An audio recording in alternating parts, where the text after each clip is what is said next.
കിട്ടിയിരിക്കുന്ന പാർട്ടി എന്നെ ഏൽപ്പിച്ച ഒരു ജോലി, ജനങ്ങൾ എന്നെ എനിക്ക് സ്വീകരിച്ച് തന്നിരിക്കുന്ന ജോലി, അതിൽ ഞാൻ വ്യാപൃതയായിക്കോട്ടെ. നിങ്ങൾ ആവശ്യമില്ലാത്ത കുത്തിത്തിരിപ്പ് ഉണ്ടാക്കണ്ട.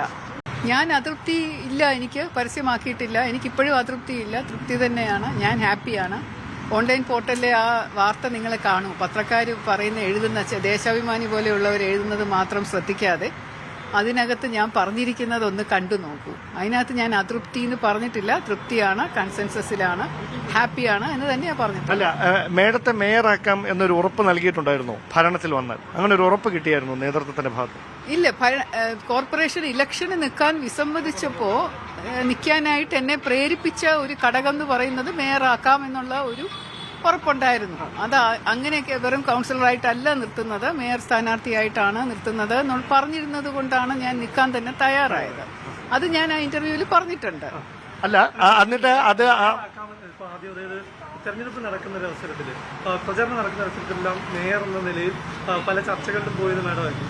അപ്പോൾ മത്സരരംഗത്ത് തന്നെ താല്പര്യമില്ലാതിരുന്ന, അല്ലെങ്കിൽ കൗൺസിലറായി മത്സരിക്കാൻ ആഗ്രഹിച്ചിരുന്ന? അല്ല, ആഗ്രഹിച്ചില്ല. അത് ഞാൻ പറഞ്ഞ, ഞാൻ BJPയുടെ ഒരു ഉപാധ്യക്ഷയാണ് സംസ്ഥാനത്തിന്റെ. ഇപ്പൊ വാർഡിലെ കൗൺസിലർ സ്ഥാനാർത്ഥികൾക്ക് വേണ്ടി പ്രവർത്തിക്കാനായിരുന്നു ഞാൻ ആഗ്രഹിച്ചിരുന്നത്. 10 വാർഡുകളുടെ കൗൺസിലർ സ്ഥാനാർത്ഥികളോടൊപ്പം പ്രവർത്തിച്ച് അവരെ വിജയിപ്പിക്കുക എന്നുള്ളതായിരുന്നു എനിക്ക് തന്നിരുന്ന ആദ്യത്തെ ദൌത്യം. മത്സരിക്കാതെ അവരെ 10 വാർഡുകളിൽ ഞാൻ പ്രവർത്തിക്കുക. അത് കുറെ മീറ്റിംഗ്സ് നടന്നായിരുന്നല്ലോ, ഓൺലൈനായിട്ടും നേരിട്ടുള്ള മീറ്റിംഗ്സിൽ. തിരുവനന്തപുരത്തെ 10 വാർഡുകൾ അവിടെയുള്ള കൗൺസിലർമാരെ ജയിപ്പിക്കുക, അതായിരുന്നു എനിക്ക് കിട്ടിയിരുന്ന ദൌത്യം. പെട്ടെന്നാണ് അത് മത്സരിക്കണം എന്നുള്ളൊരു രീതിയിലോട്ട് വന്നപ്പോൾ എനിക്ക് താല്പര്യമില്ലായിരുന്നു. അങ്ങനെ ആഗ്രഹം, അത് മാഡം മത്സരിക്കണമെന്നൊരു ആവശ്യം മുന്നോട്ട് വന്നത് BJP സ്റ്റേറ്റ് ലീഡർഷിപ്പിൽ തന്നെയല്ലേ? എങ്ങനെയായിരുന്നു ആ ആവശ്യം?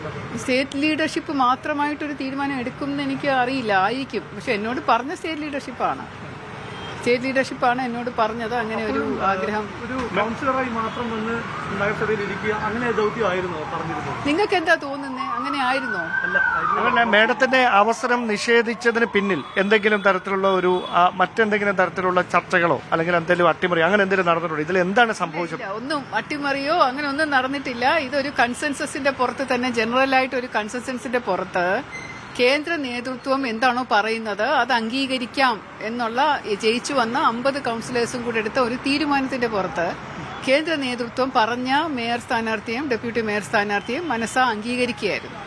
അത് ഹാപ്പിയായിട്ട് സന്തോഷമായിട്ട് അംഗീകരിക്കുകയായിരുന്നു. എന്തോ ഇല്ല, ആരും പിന്തുണച്ചില്ല. 44 കൌൺസിലേഴ്സും കേന്ദ്ര നേതൃത്വം പറയുന്നതിനോടൊപ്പം നിൽക്കുമെന്ന് പറഞ്ഞതാണ് എന്റെ അറിവ്. അതോടൊപ്പം ഞാൻ ചോദിക്കുന്നത്, ഇത് ഫലം വന്നതിന് ശേഷമുള്ള, അതിന് മുമ്പുള്ള മത്സരിക്കുമ്പോൾ നഗരസഭാ ഭരണം കിട്ടിയാൽ മേയർ സ്ഥാനത്തേക്ക് മേഡത്തിനാണ് പരിഗണിക്കുന്നത് എന്ന് പറഞ്ഞിരുന്നില്ലേ? അതല്ലേ ഞാൻ പറഞ്ഞത് ചേട്ടാ. ഇത് ഒരു കാര്യം തന്നെ വീണ്ടും അങ്ങനല്ല ഒരു കാര്യം, അതായത് ഇതിന് പരിഹാരമായി താങ്കൾക്ക് പറഞ്ഞു വെച്ചിരുന്ന ഒരു പോസ്റ്റ് നഷ്ടമാകുന്ന സാഹചര്യം, വ്യക്തിപരമായി അതിലൊരു ബുദ്ധിമുട്ട് നേരിടുന്നു. അതിന് എന്തെങ്കിലും തരത്തിലുള്ള പ്രായശ്ചിത്തം ചെയ്യാമെന്ന് ഉറപ്പ് നൽകിയിട്ടുണ്ട്? എനിക്ക് വ്യക്തിപരമായ ബുദ്ധിമുട്ടില്ല, അതുകൊണ്ട് പ്രായശ്ചിത്തത്തിന്റെ കാര്യം വരുന്നില്ല ഇതിനകത്ത്. ഇതില് ഞാൻ ഈ പാർട്ടിയിലോട്ട് ചേർന്നതിന്റെ ഉദ്ദേശം ശ്രീ നരേന്ദ്രമോദിജി നമ്മുടെ രാജ്യത്തിന് വേണ്ടി, രാഷ്ട്രത്തിന് വേണ്ടി ചെയ്യുന്ന നന്മ കണക്കിലെടുത്ത് മാത്രമാണ്. അത് കേരളത്തില് പുറത്തുള്ള സംസ്ഥാനങ്ങളില് ഇങ്ങനെ വളരെ നന്നായിട്ട് തിളങ്ങി നിൽക്കുമ്പോൾ കേരളം മാത്രം ഇരുട്ടിലോട്ട് പോകുന്ന ഒരു സാഹചര്യം ഉണ്ടാവാൻ പാടില്ല. കേരളത്തിലും അത് വരണം. ആ ഒരു നന്മ കേരളത്തിലുണ്ടാവണം. കേരളത്തിലെ ജനങ്ങൾക്കും സമൂഹത്തിനും ഭാരതീയ ജനതാ പാർട്ടിയുടെ രാഷ്ട്ര നേതൃത്വം നൽകുന്ന സപ്പോർട്ട് ഇവിടെ കിട്ടണം. അതിനു വേണ്ടിയിട്ടാണ് ഞാൻ പാർട്ടിയിലൊരു അംഗത്വം എടുത്തത്. പാർട്ടി പ്രവർത്തിക്കുമ്പോഴും എന്റെ ഉദ്ദേശം അതാണ്, ഇപ്പോഴും എന്റെ ഉദ്ദേശം അതാണ്. മേയർ സ്ഥാനത്തേക്ക് കേന്ദ്ര നേതൃത്വത്തിന് തോന്നിയത് കൊണ്ട്, അതായത് ഞാൻ 1.5 വർഷമേ ആയിട്ടുള്ളൂ BJP പാർട്ടിയിൽ വന്നിട്ട്. എനിക്ക് അധികം പരിചയമില്ല, പാർട്ടിയിൽ പ്രവർത്തിച്ച് പരിചയമില്ല. അതേസമയത്ത് പാർട്ടിയിലും കോർപ്പറേഷനിലും പ്രവർത്തിച്ച് 30 വർഷത്തേക്ക് പരിചയമുള്ള പല വ്യക്തികളും ഉള്ളപ്പോൾ അവർക്ക് മുകളിലായിട്ട് പെട്ടെന്ന് എന്നെ പ്രതിഷ്ഠിക്കണമെന്ന് ഞാൻ ആഗ്രഹിക്കുന്ന പോലും തെറ്റാണ്. അപ്പൊ അന്ന് എന്നോടത് പറഞ്ഞിട്ടുണ്ടാവും, വേറെ എന്തെങ്കിലും കാരണം കൊണ്ടാവും, അതെനിക്കറിയില്ല. പക്ഷെ എന്നെ സംബന്ധിച്ചിടത്തോളം ഞാൻ ഇതില് തൃപ്തിയാണ്. കാരണം ഞാൻ നേരത്തെയും പറഞ്ഞിട്ടുണ്ട്, എന്റെ രാഷ്ട്രീയ പ്രവേശനവും സാമൂഹ്യ സേവനവും ഏറ്റവും താഴത്തെ തട്ടിൽ നിന്ന് തുടങ്ങുന്നതിൽ എനിക്ക് ചാരിതാർത്ഥ്യമുണ്ട്. ഒരു കോർപ്പറേഷനിൽ ജോലി ചെയ്ത് വേണം, ഇവിടുത്തെ കാര്യങ്ങൾ പഠിച്ച് വേണം മുകളിലോട്ട് കയറാൻ എന്നുള്ള ഒരു അവസരം കിട്ടിയതിൽ എനിക്ക് സന്തോഷമായിരുന്നു എന്നെ നിർത്തുമ്പോഴാണ്. മേയർ സ്ഥാനത്തേക്ക് അല്ലെങ്കിൽ നഗരസഭ ഭരണം കിട്ടിയാൽ മേയർ ആയിരിക്കും, അല്ലെങ്കിൽ അല്ലാതെ വെറും ഒരു കൗൺസിലർ ആയിട്ടാണെങ്കിൽ ഈ മത്സരത്തിന് തയ്യാറാകുമായിരുന്നു? ഇല്ല, അതല്ല ഞാൻ പറഞ്ഞു.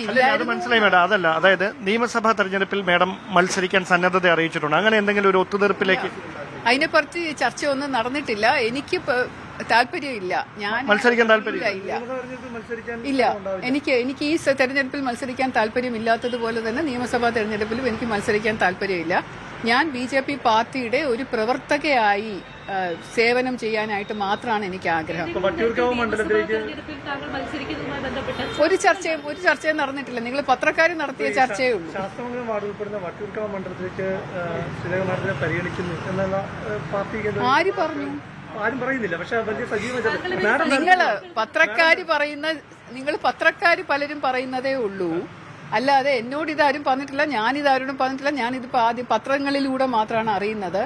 ഞാൻ ഇവിടെ എനിക്ക് 5 വർഷത്തേക്ക് കിട്ടിയിരിക്കുന്ന ദൗത്യം എന്ന് പറയുന്നത് ശാസ്തമംഗലം വാർഡിന്റെ വികസനവും മെച്ചപ്പെടലുമാണ്. ഞാൻ കാണിച്ചു കൊടുക്കാം എങ്ങനെയാണ് ഒരു വാർഡ് നല്ലതായിട്ട്. എനിക്ക് പറയാൻ ഇഷ്ടമില്ല, പ്രവർത്തിച്ച് കാണിച്ചു കൊടുക്കാനാണ് ഇഷ്ടം. ഈ വാർഡ് എങ്ങനെ ഏറ്റവും നല്ല ഒരു വാർഡാക്കി മാറ്റാൻ സാധിക്കും എന്ന് കാണിച്ചു കൊടുക്കാൻ, ജനങ്ങളുടെ സേവനം ചെയ്ത് തിരുവനന്തപുരത്തിനെ ജനങ്ങളെ എല്ലാവരും അറിയിച്ചു കൊടുക്കാനാണ് ഇപ്പോൾ തൽക്കാലം താല്പര്യം. ഒരു മേയറാക്കാം അല്ലെങ്കിൽ അങ്ങനെ പറഞ്ഞു അവഗണിച്ചു എന്നൊരു ചിന്തയുണ്ടോ? ഒരു മനോവിഷമമുണ്ടോ? ഇല്ലെന്നേ. അതല്ല നിങ്ങൾക്ക് മനോവിഷമം ഉണ്ടെങ്കിൽ അത് പറ. എനിക്കില്ല. ഞാന് ഒന്നിലും അങ്ങനെ അമിതമായിട്ട് ആഗ്രഹിക്കുന്ന വ്യക്തിയല്ല. എന്നോട് പറഞ്ഞപ്പോ കൗൺസിലർ സ്ഥാനത്തേക്ക് മത്സരിക്കണം എന്നൊരു നിർബന്ധം ഉണ്ടായപ്പോൾ പറഞ്ഞ ഒരു ഓപ്ഷനാണ് ഇത്. ആ ഓപ്ഷൻ മാറി. മാറിയത് അവസാന നിമിഷമായിരുന്നു. മേഡം, ഞങ്ങൾ ഇപ്പോൾ ഇങ്ങനെ ഒരു ചോദ്യം ചോദിക്കാനിടയായ സാഹചര്യം, മേഡം ഒരു ഓൺലൈൻ മാധ്യമത്തിന് നൽകിയ പ്രതികരണത്തിൽ മേഡത്തെ മേയറാക്കി ഉയർത്തി കാണിച്ചുകൊണ്ടാണ് തെരഞ്ഞെടുപ്പിനെ നേരിട്ടത്. പക്ഷെ പിന്നീട് അതല്ല ഉണ്ടായത് എന്ന തരത്തിലാണ് ആ പ്രതികരണം വന്നിരിക്കുന്നത്. അത് മാധ്യമങ്ങളിൽ ഇപ്പോൾ വാർത്തയായിട്ടുണ്ട്. അതുകൊണ്ടാണ്, അതല്ലാതെ മറ്റേതെങ്കിലും തരത്തിലുള്ള ഒരു ഇതുകൊണ്ടല്ല ഇപ്പോൾ ഇങ്ങനെ ഈ ചോദ്യം വീണ്ടും ആവർത്തിച്ച് ചോദിക്കുന്നു. ഡാൻ, ആ കുട്ടി ചോദിച്ച ചോദ്യത്തിന് ഒരു മാന്യത ഉണ്ടായിരുന്നു. പക്ഷെ ഡാൻ ചോദിക്കുന്ന ചോദ്യത്തിന് ആ മാന്യത സംഭവം ലാക്കിംഗ് ആണ്. ഇന്നലത്തെ വീഡിയോയിൽ ഒരു കുട്ടി ഒരു മാന്യമായിട്ടൊരു ചോദ്യം എന്നോട് ചോദിച്ചു. അതിന് ഞാൻ മാന്യമായിട്ടൊരു ഉത്തരം പറഞ്ഞു. നിങ്ങൾ അതിനെ വക്രീകരിച്ചുകൊണ്ട് പലതരത്തിലുള്ള കുരുത്തിത്തിരികെയുള്ള ചോദ്യങ്ങൾ ചോദിക്കുന്നതിന് മറുപടി പറയാൻ എനിക്ക് സാധ്യമല്ല. ഞാൻ ആ ആൻസർ തന്നെ ഉറപ്പിച്ചു പറയുന്നു. അതാണ് സംഭവം നടന്നത്. നിങ്ങൾ ആ ഇന്റർവ്യൂ എടുത്ത് കണ്ടാൽ മനസ്സിലാവും. ചോദ്യം ചോദിക്കേണ്ട രീതിയും മനസ്സിലാവും. ഈ അടുത്ത 5 വർഷവും കൗൺസിലറായി തന്നെ തുടരും. അത് മേയർ ഒരു MLA ആയിട്ട് മാഡം വരാനുള്ള സാധ്യതകളുണ്ടോ? പ്രശാന്ത്, ഇല്ല. എനിക്ക് ഹാപ്പിയാണ് ഇവിടെ. ഞാനിപ്പോൾ തൽക്കാലം പരിഗണിക്കുന്നത് ഇവിടെ തന്നെ തുടരാനാണ്. ഞാൻ ഇതിന്റെ വർക്ക് ചെയ്തുകൊണ്ടിരിക്കുകയാണ്. അതിന്റെ മുന്നോട്ട് പോയിട്ടുണ്ട്. അല്ലാതെ ഞാൻ വേറൊരു മാവത്ത് കൊമ്പത്ത് കയറി ഇരിക്കാനോ ആകാശത്ത് പറക്കാനോ നക്ഷത്രം പിടിച്ച് കൈപ്പിടിയിലാക്കാനോ ഒന്നും എനിക്ക് ആഗ്രഹമില്ല. കിട്ടിയിരിക്കുന്ന പാർട്ടി എന്നെ ഏൽപ്പിച്ച ഒരു ജോലി, ജനങ്ങൾ എന്നെ എനിക്ക് സ്വീകരിച്ച് തന്നിരിക്കുന്ന ജോലി, അതിൽ ഞാൻ വ്യാപൃതയായിക്കോട്ടെ. നിങ്ങൾ ആവശ്യമില്ലാത്ത കുത്തിത്തിരിപ്പ് ഉണ്ടാക്കണ്ട.